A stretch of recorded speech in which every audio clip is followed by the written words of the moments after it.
There are 4 ways to give to the Lord. It's outlined in Deuteronomy chapter 12, verse 6. God says, when you come to the place of worship, the church, then bring your first tithes, second, special gifts, third, what you vowed to give, and fourth, your free will offerings. These 4 gifts are the 4 ways we can give to God and to others.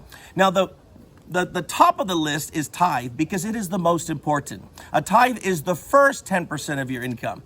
Before you give a free will offering, before you give a special gift, you give to the Lord first. Now, who do we give our tithes to? Well, what's the first mention of tithing in the Bible? Abraham, before the law, gave to the high priest Melchizedek. So here we find that a priest who serves full-time in ministry is the one to receive the tithe. Then when we get into the law of Moses, God ordered Israel to give the tithe to the Levites who served full-time in ministry. Then when we get to the New Testament, Paul writes in 1 Corinthians 9 that the same way that the Levites received their living from the tithes, so God's commanded that those who preach the gospel full-time should receive the tithe. So the tithe goes to the proclamation of the gospel, which is the most important thing that God is doing in the earth today. The second gift he mentions is special gifts.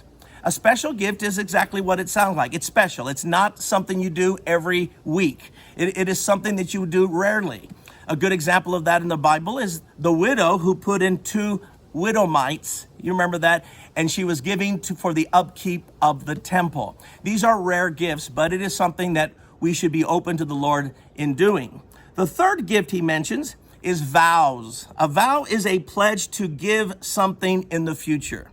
And so many times we'll make a vow and say, God, I'm going to do this and I'm going to give to this at such and such time. Or if you do this, you might even incorporate a condition to it. But that is a vow. And that brings us to the final gift he mentions, free will offerings. Both tithes and free will offerings are necessary.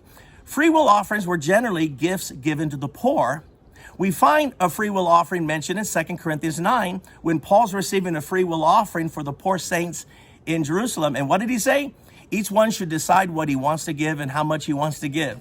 You're not under compulsion. It's not like a tithe. A tithe, you don't determine what 10% is. 10% is 10%. You don't decide whether or not you want to tithe. It's mandatory. But a free will offering is different. You can choose to help the poor or not help the poor. And you can decide how much you want to help the poor and how little you want to help the poor. But the point is, it is a free will offering.